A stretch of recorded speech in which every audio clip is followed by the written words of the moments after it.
Hey everybody, I'm heading out to take some night photos tonight, so I thought before it gets too dark I'd run through some basic settings with y'all.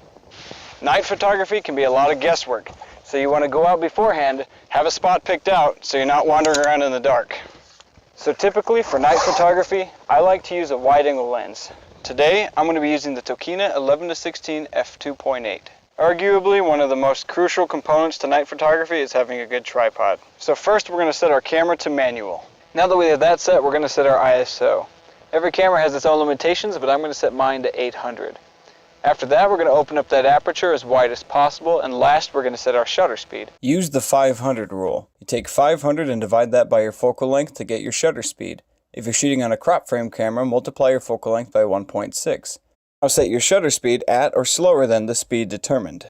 Now let's talk about how to get those smooth star trails streaking across our skies. So for this, we're going to turn our camera into bulb mode. With that done, we're going to lower our ISO back to about 100. We're actually going to close that aperture to about 3.5. And now using a remote, we're going to open our shutter. I'm going to use a timer on my cell phone to count down 45 minutes, and I'm going to push the button on the remote again to close the shutter. Before you go out and try this for yourself tonight, understand that you are going to need to experiment with these settings. If you're close to a city, if the moon is out, all these things can have a dramatic effect on your photo.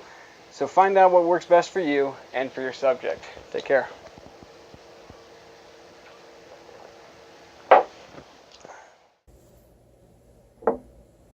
Subscribe to this channel and find me on the mountain.com.